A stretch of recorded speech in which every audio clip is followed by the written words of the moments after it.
Today on the Locked On Blues podcast, the St. Louis Blues had a back-to-back set of games over the weekend, winning one and losing the other. I'm going to be giving my biggest takeaway from the game, as well as some hot takes, who's been playing well, who hasn't been. Thanks for tuning in. Going to be a fun episode. Make sure you stay tuned.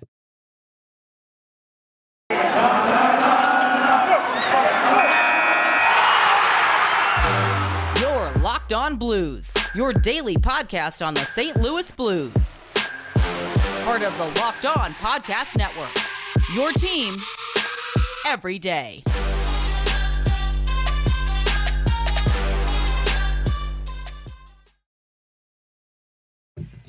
Ladies and gentlemen, welcome back to the Locked On Blues podcast, part of the Locked On Podcast Network, and your number one source for Blues content. I'm your host, as always, Josh Hyman. Thanks for tuning into the show. If you're a returning listener, thanks for coming back. This is your first time to the show. Welcome. Like I said, my name is Josh Hyman. I've been covering the Blues in various ways for a couple of years now, whether it be writing, tweeting, podcasting, etc. I kind of know what I'm talking about a little bit here.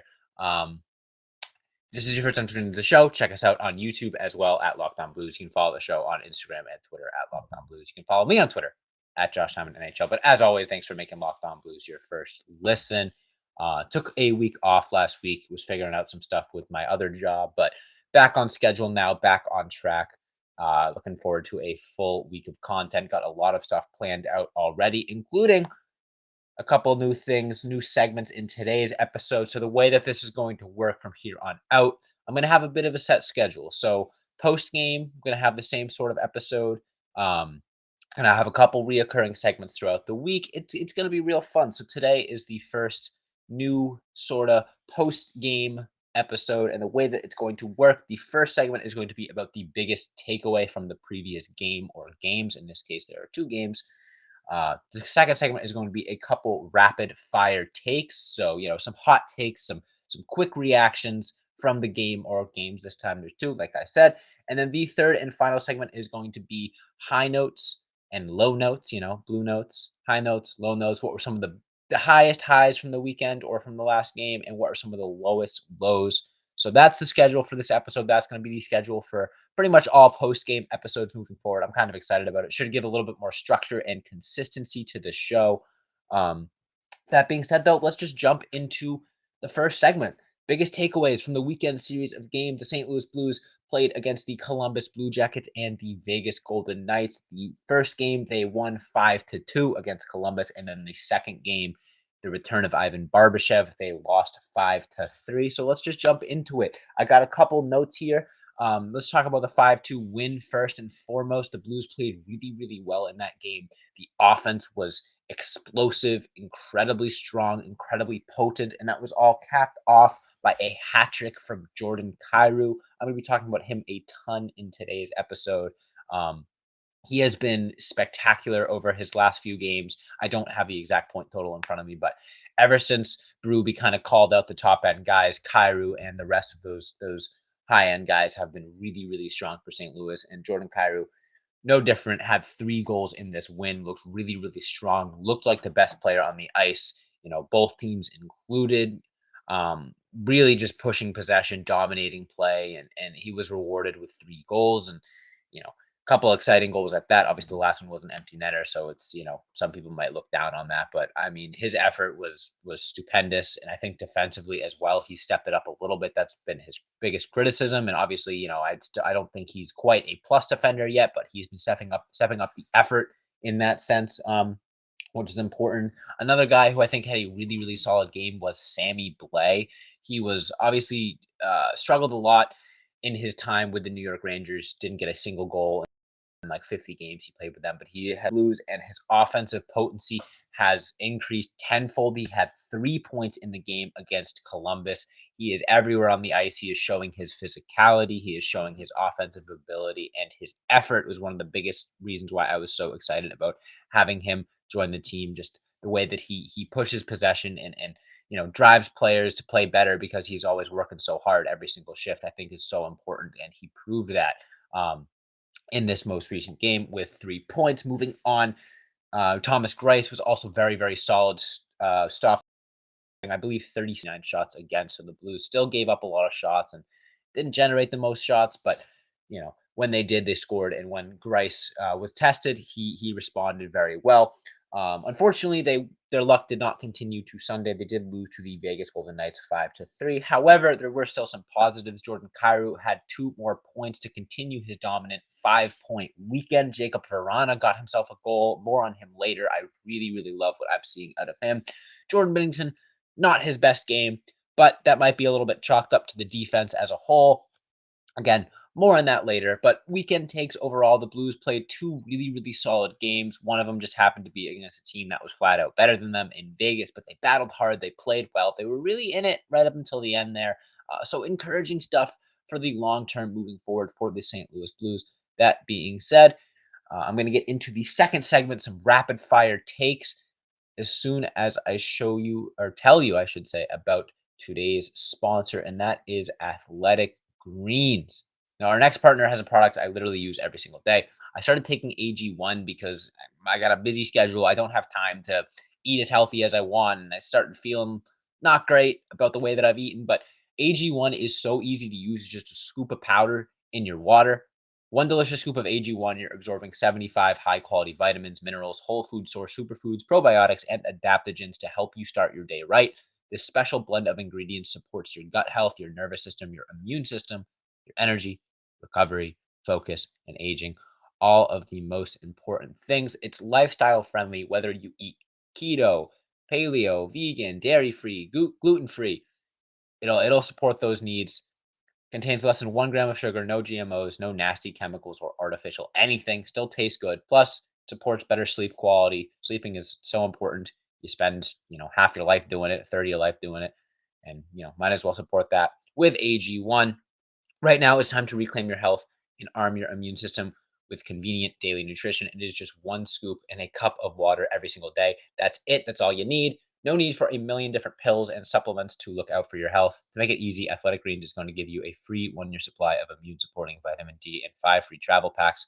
With your first purchase, all you have to do is visit athleticgreens.com/NHL Network. Again, athleticgreens.com/NHL Network. Take ownership over your health and pick up the ultimate daily nutritional insurance. We'll be right back with the second half of today's episode.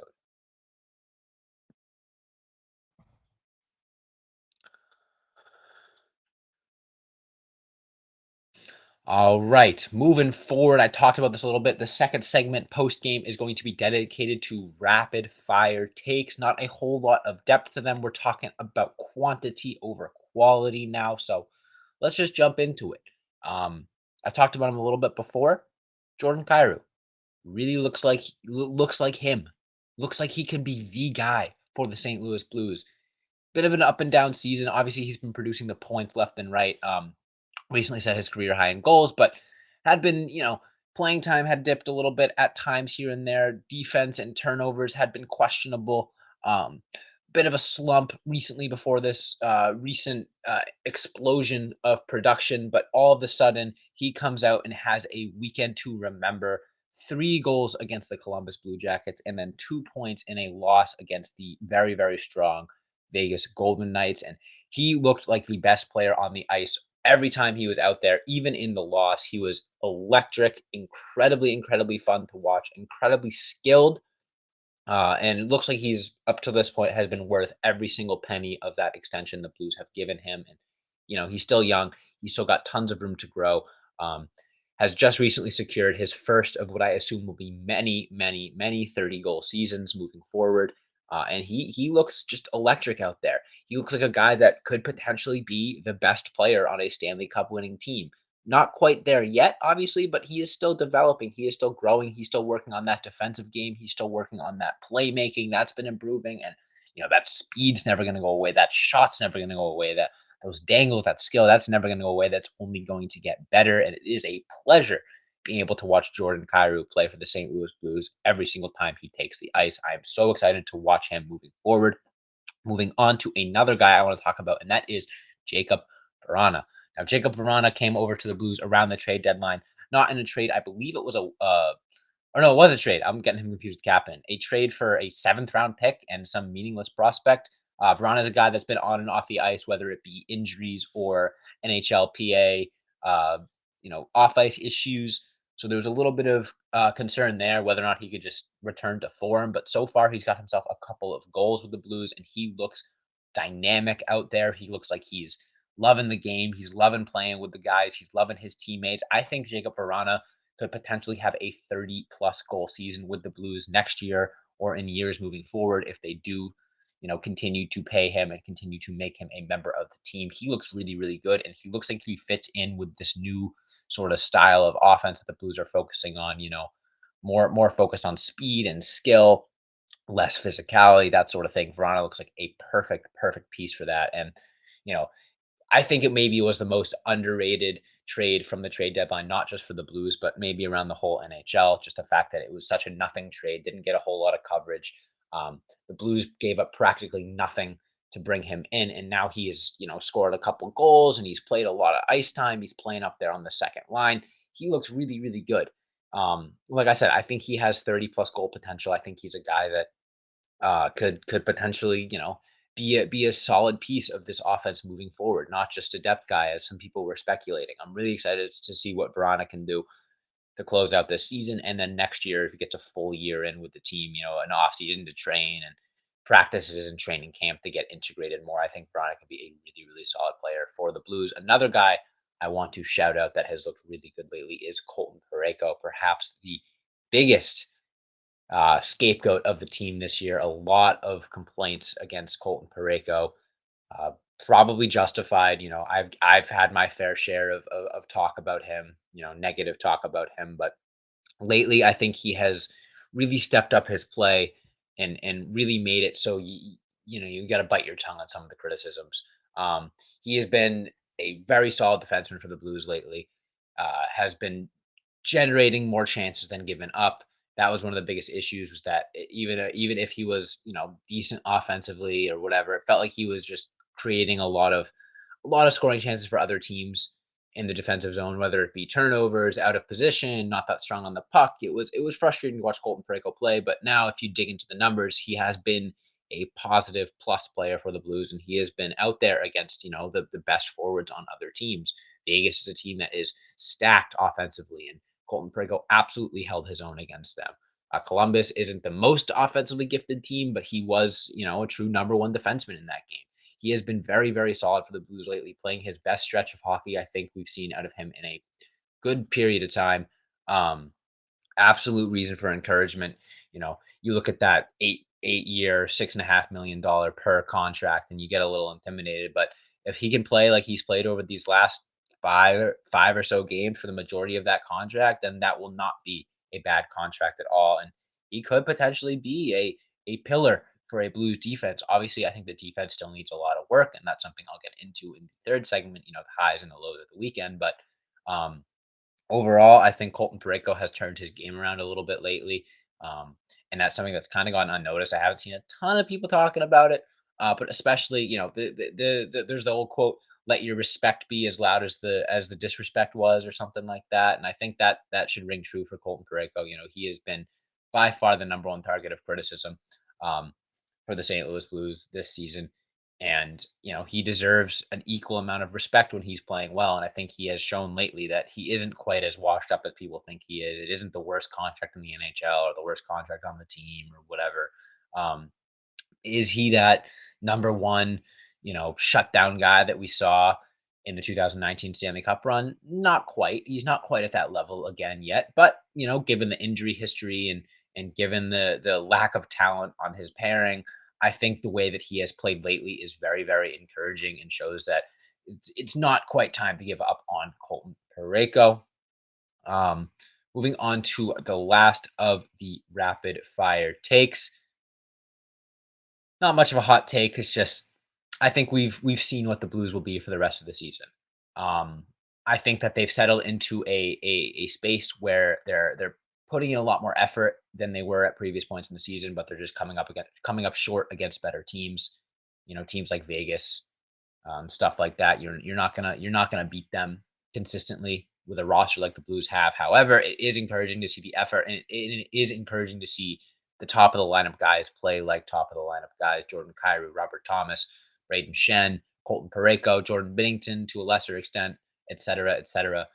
They've been playing well. And I think over these next few weeks, we're going to get a sense of what this team is going to look like, not just, this year, but moving forward, a sense of identity, which is something the Blues have been lacking all season. So I'm excited to see that. In this upcoming third and final segment, I'm going to be giving the high notes and low notes from the weekend before wrapping up today's episode. But before I get into that, I want to tell you guys about Built Bar. Now, are you looking for a delicious treat, but you don't want all the fat and calories? You got to try yourself a Built Bar. They are delicious. They're healthy. They're good for you. They got so many delicious flavors. You might be asking yourself, what makes Built Bar good? Well, for starters, they're covered in 100% real chocolate, real delicious chocolate all over it. It's tasty. Tastes like a candy bar. They come in unbelievable flavors like churro, peanut butter brownie, which is my personal favorite, and coconut almond. I honestly don't know how they do it. I bite into it. It tastes delicious. I look at the macros and I'm blown away. 130 calories, 4 grams of sugar, and a whopping 17 grams of protein. You don't even need to wait around to order a box online. Obviously, you still can. You've always been able to. But now you can get them at your local Walmart or Sam's Club as well. So check out built.com if you want to get them online, or if you live near a Walmart or a Sam's Club, head there. You can get other flavors like cookies and cream, double chocolate, coconut puffs. So amazing. Run to Walmart, Sam's Club, built.com, wherever you get it. Don't wait any longer. Trust me, you won't regret it. And I'll be right back to wrap up today's episode.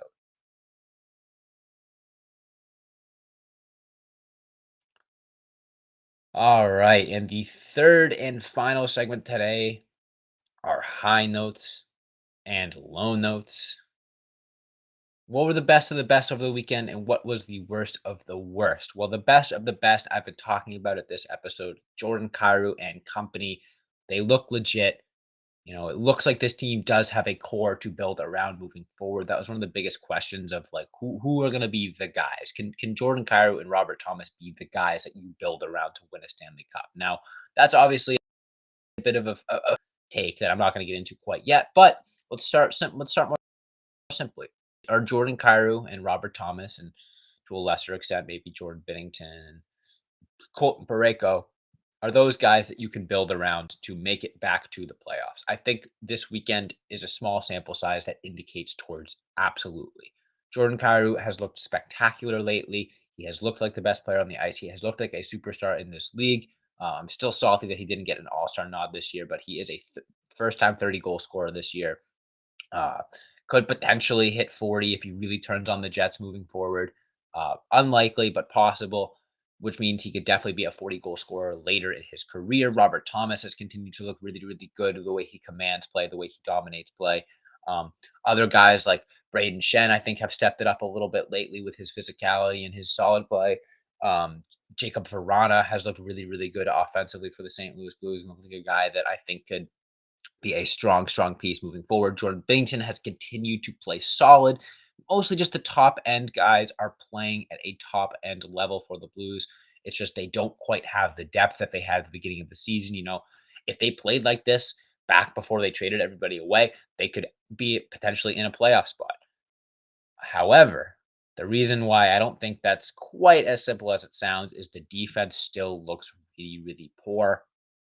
They didn't give up a ton of goals to Columbus, but they gave up a bunch of chances and they gave up 5 goals to Vegas. One of them was an empty netter, but still um, struggling there absolutely. And the defense is a low note, not just for the weekend, but for the season and the future moving forward. And that is something I'm going to get into more this week, this off season, as long as it takes. Because if you look at the Blues on Cap Friendly, they got a lot of defensemen locked up for a long time. Colton Parayko, Torrey Krug, Justin Falk. Obviously, the big three are all signed forever. And you look at some other guys, it's not that encouraging. Nick Leddy just got himself a chunky contract. Marco Scandella, who's on injured reserve. It's like you look around the defense and there's not a whole lot to be encouraged about. The only young guy that's potentially exciting, I mean, Nico Mikkola was one of those guys and they traded him away. So it's like, where's the youth now? You got Scott Perunovich, but he has been injured practically his whole career. The defense is very, very concerning and is a low note of not just the weekend, but of a season as a whole. That being said, I don't think it's impossible for them to dig out of this hole. I think Doug Armstrong has a lot of work to do to rebuild the defense. But as I said in the high notes portion of this segment, offense is looking really, really solid and only a few pieces away from being a potential contending offense. And that could happen in the offseason with all their draft picks, whether they use them to pick players or trade. I'm really excited to see what this team does. They're in a very interesting position. They could make this rebuild very, very short, or they could extend it out, stretch it out a little bit longer. But only way we'll find out is by waiting and seeing and listening to what I have to say about it on the Locked On Blues podcast, because that is all the time I have for you guys today. Make sure you hit that follow or subscribe button wherever you listen to me. Podcast is completely free everywhere and on YouTube. Check the show out on Instagram and Twitter at Locked On Blues. You can check me out on Twitter at Josh Hyman NHL. Thank you all so much for listening. Hope you had a great weekend. St. Patty's Day coming up this week. Going to be fun. March Madness. It's going to be a good week moving forward. Thank you all so much for listening. And as always, let's go Blues.